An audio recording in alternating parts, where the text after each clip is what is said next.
I know they're a little tricky. I think I'd rather manipulate women's clothing after having tried to figure out how to wear these things. I think going to the bathroom is going to be challenging, especially for a woman. Our speaker today really needs no introduction. In fact, I'd like to ask by show of hands, how many in the room do not know James Spann? I think that's the first speaker we've ever had that everybody in the room kept their hand down. He's quite arguably the most popular meteorologist and probably the most recognizable person in the state of Alabama, aside from the governor. He is James Spann, the Chief Meteorologist at ABC 3340, and to save a lot of time, basically his entire career is mapped out before you in a bio on the table. It's double-sided. If you need extra copies, Sandra will be happy to make extra for you at the office if you need them. It's a good read, and then that way I don't have to spend 2 hours up here telling you all about his wonderful and very amazing career. But on a personal level, James and I go way back. I mean, like many moons ago. I was at Jacksonville State University. He was already on like the broadcasting level, starting to get some traction. And I called him. I think you were at the radio station in Demopolis. You were at a radio station. And I said, can you come speak to the communications club? And he did. And little did I know that I would graduate, and a few short years later, I'd be working with him in Birmingham at WBRC 6. Me and news, he and weather.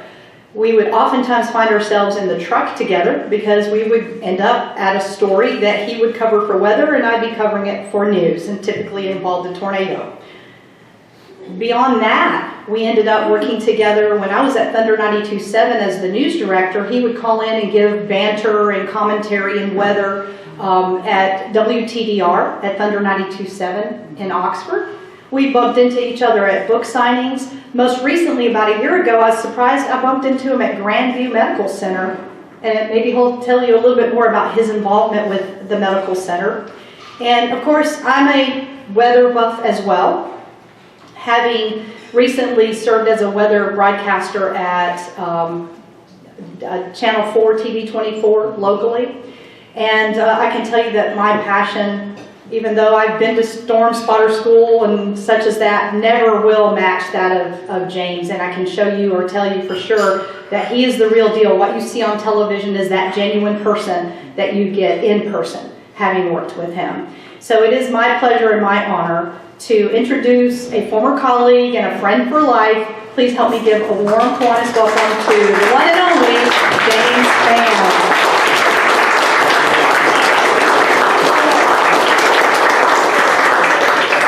Oh, we're way too nice. All right, I talk loud. I'll get back in this mic. For those that don't know me, I've been on television here since World War I. You know that for years and years and years, there was one guy on TV longer than me, a guy named Country Boy Eddie. Wow, y'all have been here a long time. Eddie was on television for 37 years. I am at 45, so I've blown past his record. My favorite Eddie story, does anybody remember the blizzard of 1993? Yeah, but some of y'all weren't even alive in 1993. Yeah, I heard about it. But for those that were not here, we had 2 feet of snow in many places. That's not 2 inches, that's 2 feet. And we were shut down. This was in mid-March of 1993. Flowers were blooming, and it was incredible. We had convective snow with thunder and lightning, and up on the ridges we had hurricane-force winds, and we were stuck up on that mountain for, a while. Well, guess who called me a couple of days after the blizzard? Country Boy Eddie. I picked up the phone and I knew who it was. He said, "All right, James, this is Country Boy Eddie. All right, neighbor. I can't get my truck out of my driveway, and I want you to run my program tomorrow." I had to host the Country Boy Eddie show after the blizzard. It was the worst hour of local television ever. It was bad. But anyway, and by the way, I promised to get you guys out on time. I know the way it works with the Kiwanis Club. Most Kiwanis clubs have one designated person. It's somebody in here, I don't know who it is. At 12:58, they stand up and do this. Now, they said, you can talk all day. We're out of here at 12:58. We're done. So I will promise to get you guys out. Just some quick things about me that maybe you don't know. You've probably never heard of this town where I'm from originally. I am from a small town in rural South Alabama. You probably never heard of it. You've probably never been there, but I am from Greenville, Alabama. Oh, never heard of that? Come on. Y'all ever seen Forrest Gump? Where's Forrest Gump from? Greenbow. I know the guy that wrote that book. He passed away a few years ago. His name was Winston Groom. And we served together on this board involving a university. And I said, Winston, did you pattern Greenbow after Greenville? He said, absolutely. So really and truly, I am from Greenbow, Alabama. All right? And I never thought, as a young child, I'd live to be 18 years old. Never, never, never. I never thought I'd live to be 18. I feel like I've cheated the system. This is how old I am, okay? I started school in the fall of 1962. And by the way, for years, I kept asking my mom, I cannot remember my kindergarten teacher's name. I cannot. Why? Can you help me? And she finally told me why. I never went to kindergarten. It didn't exist in 1962. You just start school, you go to first grade. So let's see if we have any historians in the room. What global event was going on in October 1962? Yes, the Cuban Missile Crisis. The Soviet Union had nuclear missiles on the island of Cuba aimed at the southeast United States, okay? And I just started first grade in September. So then in October we had this going on, and allegedly a target was Maxwell Air Force Base in Montgomery. And the rumor around Greenville was that they didn't have enough fuel to make it to Montgomery, and those suckers were going to drop on Greenville. So we had these little drills where they would put us under these little wooden desks. Now, me and my friends, we were not the sharpest tools in the shed, but we're thinking, what good is this going to do? You've got a nuclear missile coming in, and we're going to get into some little wooden desk. I mean, me and my friends, we made a pact among us. We were not going to do that. If the nukes were coming in, we were going out on the playground and watch the end of the world with a front row seat, okay? So we had that going on, and then soon after that, the high school boys started going to some place called Vietnam. We didn't know what it was. We didn't know what it meant, but we knew some of those boys weren't coming back. And we had the nukes, we had that going on. And then I had a really bad experience with a triple dog dare. Y'all ever had one of those? Yeah. If you're triple dog dared to do something, you have to do it. Back in those days, we didn't have phones or video games or iPads or PlayStation. In the summer, we played in the woods all day. Yep. So the summer between my first and second grade year, we were out in the woods, and I got a triple dog dare. Now, let me just tell you the outcome, and this is some good advice for you men in here, okay? It's great advice. I mean, this is really good information. They triple dog dared me to go, and these are my friends, my best buddies out in the woods in Butler County. They get triple dog dare me to go to the bathroom on an electric fence. I was convulsing. There was like sparks and smoke coming from places I can't talk about here. It was horrible. And they were laughing and pointing at me while I was dying. I thought I was dead. So between the nukes, the Vietnam, and the electric fence, I never thought I'd live to be 18, but I made it. So here I am. And some of you know my backstory. My father opted out. My father just left one night. He never came back. My father never said goodbye, have a nice life, see you later. He just up and left. And I have no siblings, and it was me and my mom. And my father didn't pay a dime of child support, not 1 cent. And all of a sudden, life got challenging. And I think one good thing came about as a result of that. And this was in the fall of 1963. October of 63, when my father walked out. What happened the next month? Any historian? What happened? John F. Kennedy was assassinated the next month. This was the month before that when my father walked out. But can I tell you all a secret about me? I'm not good at anything I do. I'm not. I mean, really. Does anybody remember Snowmageddon 10 years ago? we're good with tornadoes. And I do other things. I volunteered in healthcare for 18 years. I have been the chairman of the board of a major hospital in Birmingham. My hospital is called Grandview Medical Center. When I came along, it was Baptist Medical Center Montclair. We physically moved the hospital 7 years ago. I'm not the best hospital board chair. I do children's ministry at a church. I'm not the best children's minister, but hey, I'll work harder than anybody else in this room to accomplish a goal. Anybody. And that work ethic I learned when my father walked out, because guess what I had to do when I was 7? Go to work. I don't think we had child labor laws in the 60s. I went to work. I mean, I had to. It's a matter of survival. Some of you understand it. If you experience what I experienced, some of you don't, and that's fine, but it happened. And I'm so glad that I've got this work ethic. And then soon after that, we would have to move away. We just couldn't make it in Greenville. We had to move away to this nasty, nasty, nasty sounding place called Tuscaloosa. Y'all ever heard of that? Roll Tide. By the way, I finished at Mississippi State. Everybody hates me, all right? Everybody hates me. Not me. Yeah, I like it. We love to play you. Yeah, that was a disaster. That was a train wreck. I do say I miss Mike Leach. Oh, I miss Coach Leach. I mean, I love to hear that man talk. I mean, his cargo shorts video was the greatest video ever, because I wear cargo shorts when I'm not working. He got it. But anyway, we moved to Tuscaloosa, and my mom had to finish a year of college to get a job and support me, and she wound up teaching high school English. And they didn't make much money, but we made it. And, you know, I'll never forget, there were some people that showed kindness to us. We didn't know anybody. We were from Greenville, Alabama, and Tuscaloosa.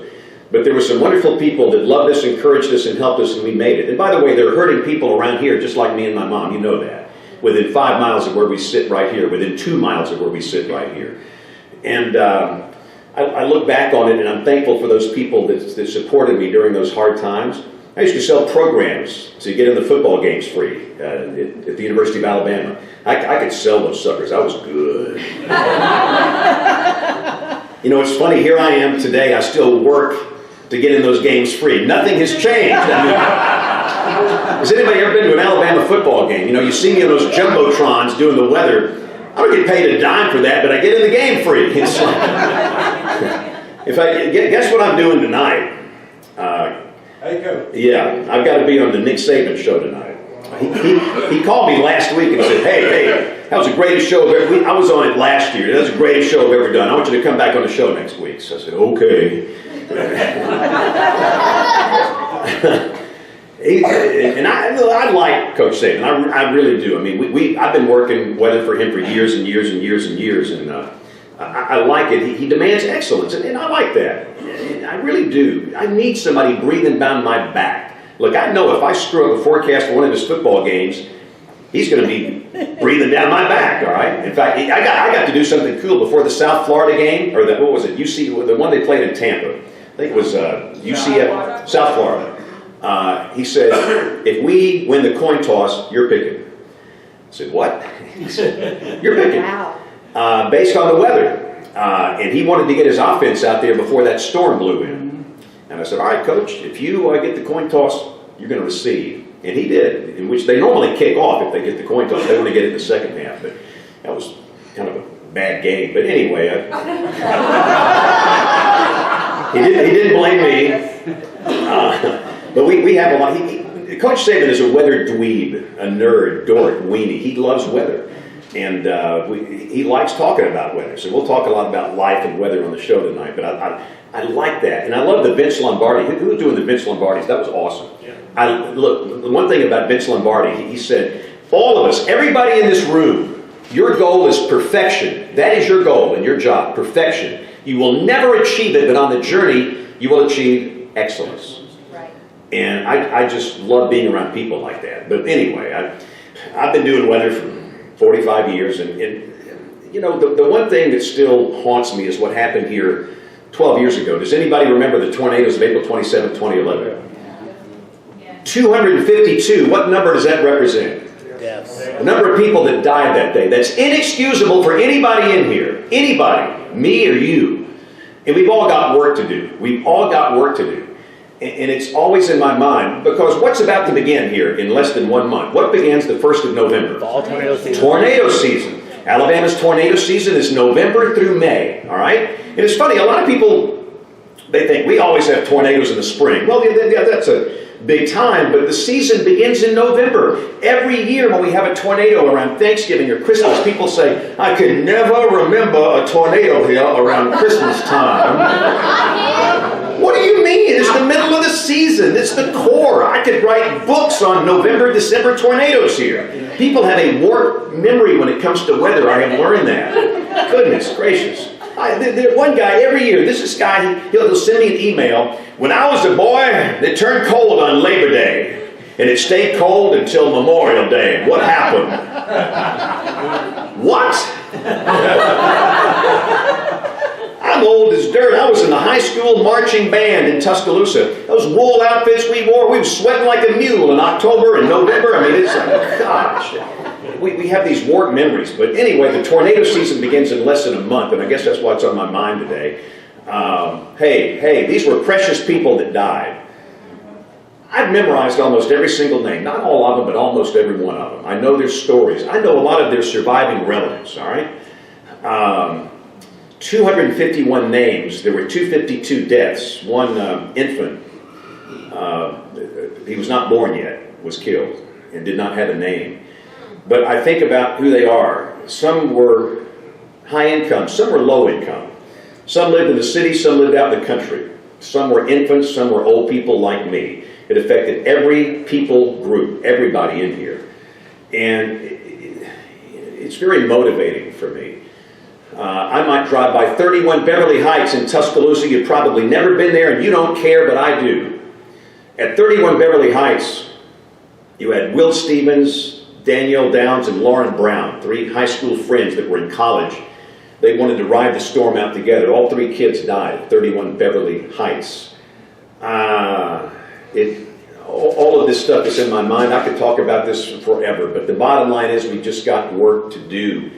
And what we did, guys, we didn't know what to do after this happened. The warnings were good. They were excellent. The physical science could not have been better, and that's what I do is physical science. My first major in college was electrical engineering, and I changed majors and finished in meteorology at Mississippi State. I don't know anything about communication. Nothing. I've been on these TV stations for all these years, but that's not the core of what I do. I forecast the weather, and what we learned that day, maybe we're not good communicators. We knew what was going to happen. We had the warnings out, but maybe we're not effective at communicating the risk and getting people to do something. We don't know anything about human behavior. And so we learned that day that what we do is not enough. To be successful, we have to have an interdisciplinary approach to what we do.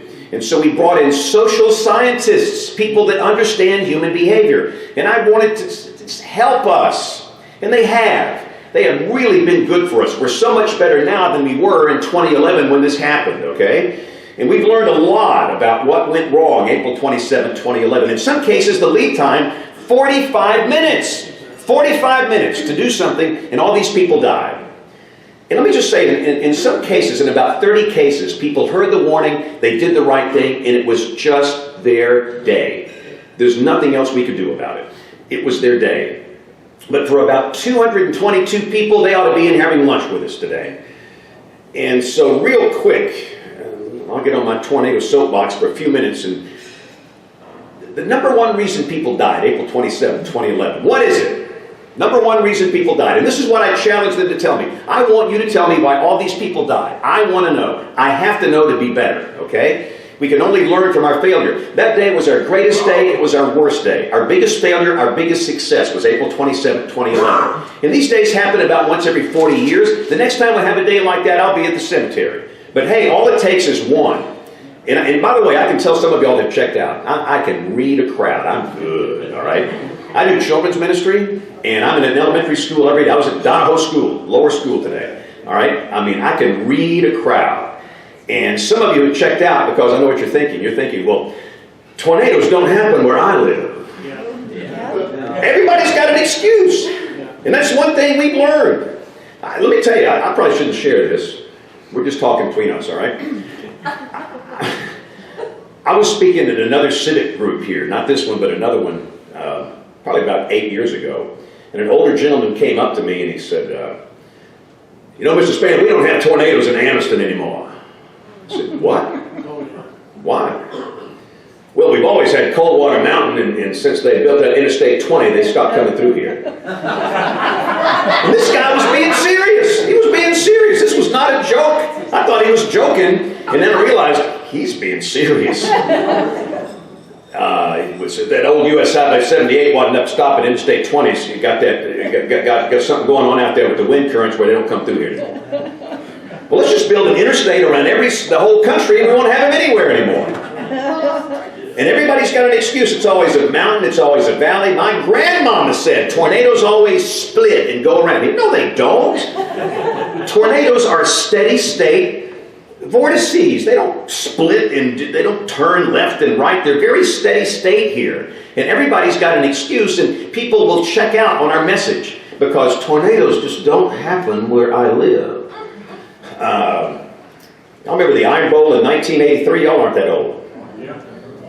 Iron Bowl, 1983. The game was played at Legion Field, Birmingham, Alabama.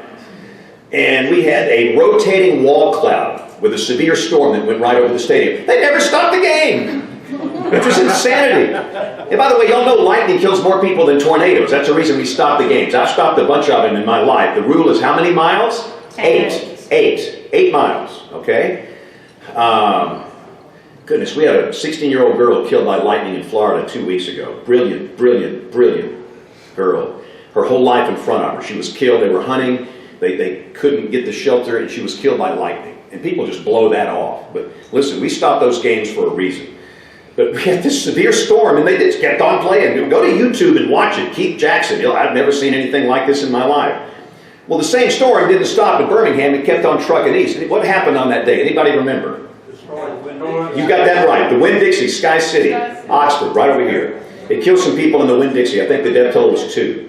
And, you know, last time I checked, that's in Calhoun County. Anybody from Jacksonville here? I know we've got some from Jacksonville here. Not far from I-20 either. Yeah, that's right. That's right. Sky City was right on I-20. But the Jacksonville tornado, you know, that's Calhoun County. And I do worry about where we're sitting right now, because a lot of people tell me, because of Coldwater Mountain, we don't have tornadoes here. I don't care if you've got a 10,000-foot mountain range over there for those large, violent tornadoes, EF4s and EF5s. It doesn't matter. Now, I will say this, it affects small, weak tornadoes. Yes, terrain will. But that's not what kills most people. It's those. So again, please hear me. The tornadoes tornadoes happen to real people at a real place at a real time. 2.5 years ago, my house was hit in a place where they said the same thing. Tornadoes don't come down Donovan Valley Road because of Double Oak Mountain. The same thing. And let me tell you what, we were blessed. The roof somehow stayed. This was an EF3. Same size came through Jacksonville. The roof, I'm going to find the guy that put the roof on that house and buy him a big Chick-fil-A something. I mean, this guy gets something good. Because so many other people, when the roof goes away, the walls go away. And you're in a hotel for 8-12 months while they're rebuilding your house. And hey, I'm a real person. My wife is a real person. It happens to real people like you and me, okay? So please don't check out. So the number one reason people die, back to I'm a horrible speaker. Number one reason people die. Lack of warning. Nope. Empathy. It's not going to happen to me. These are all valid reasons, but I'm talking the number one reason. The notion that you are going to hear a siren. That killed more people than anything else. And that's got to stop. And we figured it out the next year. 23rd of January, 2012. 18-year-old girl killed in Clay, northeast of Birmingham. Pre-dawn tornado, 4 a.m. Warning in effect 42 minutes before the tornado arrived. The grieving father, later that day, just lost his only child. The grieving father, with tears streaming down his cheeks, he said, "We didn't hear the siren." Come on! Are you kidding me? You think you're going to hear a siren at 4 o'clock in the morning to tell your family a tornado's coming? If that's your plan, you have no hope and I can't help you. And I'm sorry if I sound cranky, I don't care. We've got to fix this, guys. And listen, I'm not throwing them under the bus. I know him, Daryl Heichelbeck, and his wife is Carol. Only child, just like me. She was killed. And they want me to tell you this story, okay? In fact, they would rather be here with tears streaming down their cheeks begging you to stop it. To stop thinking you're going to hear some outdoor World War I air raid siren to warn you of a tornado. And yet most people, and some of these are very intelligent people, honestly think that. Most of you in this room think that, and today you've stopped that thinking, okay? We've stopped that train real quick. That's going to kill somebody in your family. And everybody says, well, I've got my fancy phone, iPhone, Samsung, PQ Max Pro 85, whatever. I always get them. And phones are important. They're crucial, yes. But during a tornado emergency, guess what stops working often? Your cell service. And your phone becomes a brick. So I know that everybody in this room has a what in your house? Weather radio. Yeah. And if you don't have one, go get one today. Hey, if you don't care about you, do it for somebody you're favorite. That's how my wife knew the tornado was coming to our house. You don't watch me. I mean, she's busy. It's like a smoke alarm in your house for a tornado, okay? And it doesn't rely on cellular service. It keeps working. Weather radio. Most Alabamians don't have one. You know why? Because we always are going to hear that siren going off. Oh yeah, you might hear them on a sunny day when they're testing them at 3 o'clock in the afternoon, okay? I sound preachy, don't I? I'm sorry. This stuff is serious to me. Real quick, we got to wrap it up. But number two reason people died, the lack of helmet use. And the reason I took that hospital job as a volunteer, I'm not paid a dime, 18 years ago, by the way, it's supposed to be a 2-year hitch. 18 years later, I'm still there. I just got and fell in love with the ministry. It was great. But I wanted to spend some time with ER docs and learn about trauma, how people die in tornadoes. That's my job. I was born to mitigate loss of life when there are tornadoes flying around here. And all of them told me, blunt force trauma above the shoulders, 99% of the time.